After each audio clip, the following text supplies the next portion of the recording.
একজন নারী তার স্বামীকে সব থেকে বেশি ভালোবাসে, বাসে না? সব একজন নারী তার স্বামীকে সব থেকে বেশি ভালোবাসে, বাসে না? সব থেকে বেশি ভালোবাসে। বোন, তোমার কারণে তোমার স্বামী দায়ুস হচ্ছে, তুমি তাকে অরিজিনাল ভালোবাসো না। তুমি কি শুধু দুনিয়াতেই তার সঙ্গে একসঙ্গে থাকতে চাও, না আখিরাত পর্যন্ত তার সঙ্গে পৌঁছাতে চাও? কোনটা? তুমি যদি মনে করো দুনিয়ার 5-7 মিনিটের আরাম আয়াস আনন্দ, এই কারণে এর সঙ্গে আমি থাকবো, পৃথিবীতেই সীমাবদ্ধ, শেষ, আখিরাতে তোর মতো পুরুষ মানুষ আমার আর দরকার নাই, তুমি জাহান্নামে যাবে, আমি জান্নাতে থাকবো, আপনার এই সিদ্ধান্ত ভুল, একেবারেই ভুল। 4টে স্তরে নারী মর্যাদা পেয়েছে। দুনিয়ার স্তরে বলে দিলাম, আল্লাহ রসুলের স্তর 1, কন্যা রূপে নারী, নারী কন্যা। পুরুষের শুধু একটা মাত্র মর্যাদা দেওয়া হয়েছে, মমতাজুল ইসলাম বলছি, 1, ও বাপ, ও শুধু বাপ, ওর আর কোনো মর্যাদা নেই, আছে নাই। কিন্তু নারী, এই দেখুন, কন্যা হিসাবে মর্যাদা। আম্মাজান আয়েশা বলছেন, আমি বাড়িতে আছি, একজন মহিলাকে দেখলাম 2টি বাচ্চা মেয়েকে নিয়ে আমাদের দরজায় খাড়া হয়েছে, আমার কাছে কিছু চাইলো, আমি একটা খাজুর তাদেরকে দিলাম। মহিলাটিকে দেখলাম যে মহিলাটি খাজুরটা মাঝখান থেকে ছিঁড়ে দিয়ে এই মেয়েটাকে অর্ধেক, আর একটা মেয়েকে অর্ধেক, মহিলা চলে গেল। আল্লাহ রসুল বাড়ি এসেছেন, আম্মা জান আয়েশা বলছেন, ইয়া রাসূলুল্লাহ, কি আজকে ঘটনা এই হয়েছে।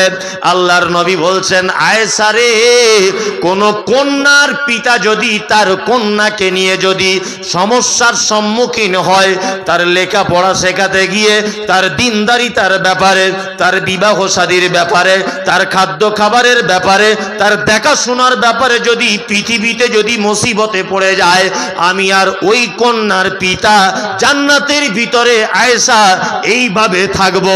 এইটা বলে আল্লাহ রসুল মধ্যমা আর তর্জনী আঙুল, 2টো আঙুলকে জমা করে দিয়ে বলছেন, আয়েশা শুনে রেখে দাও, আমি আর এতিমের দেখাশুনোকারী, অন্যার একটা রাওয়ায়াতে আছে, এইভাবে জান্নাতে থাকবো। এইদিকে এতটা ফাঁক আছে, কিন্তু আল্লাহ রসুল কন্যার পিতার জন্য যখন বলেছেন, তখন হাত 2টো জমা করে দিয়ে বলছে, আয়েশা শোনো, আমি আর কন্যার পিতা জান্নাতে এইভাবে থাকবো। ভাবতে পারছেন আপনি? ওই জন্য আমি বারবার আপনাকে বলেছি, যখন বাজারে যাবেন 2টা বেদানা কিনে এনেছেন, এসে আপনার মেয়ের হাতে দেবেন। কোথাও যখন সফরে যাবেন, মেয়ের কপালে চুমু দিয়ে যাবেন। কি বললাম বুঝলেন না? মেয়ের কপালে চুমু দিয়ে যাবেন। সব থেকে বেশি পয়সা তার পিছনে খরচা করবেন। বাজারের সব থেকে ভালো জামা আপনার বেটির জন্য কিনে দিবেন। সব থেকে যে দোকানে ভালো মিষ্টি, মোটরসাইকেল নিয়ে একদিন চলে যান, ওই দোকানে 2টো রসগোল্লা এনে আপনার বেটিকে খাওয়ান।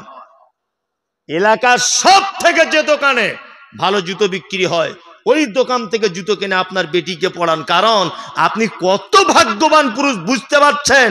একজন শহীদ জান্নাতে যাবে, একজন মুজাহিদ জান্নাতে যাবে, একজন দানী জান্নাতে যাবে, একজন হাজি জান্নাতে যাবে, একজন সিয়াম পালনকারী জান্নাতে যাবে, তবে নবীর সাথে থাকার চান্স নাই।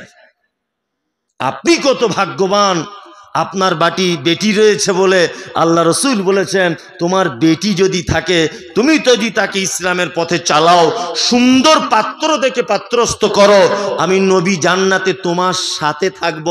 আপনার বেটির কারণে আপনি নবীর সাথে জান্নাতে থাকবেন। সুবহানাল্লাহ কালকে বলবেন যদি টাইম কম থাকে, না এখন আর বলে লাভ নেই। ফেরেশতারা বুঝতে পেরেছে আপনারা কি চিজ। এত বড় একটা কথা বললাম, স্বতঃস্ফূর্ত ভাবে আপনি বলতে পারলেন না সুবহানাল্লাহ? আসলে সুবহানাল্লাহ চলন উত্তর দিনাজপুরে নেই, তাই না?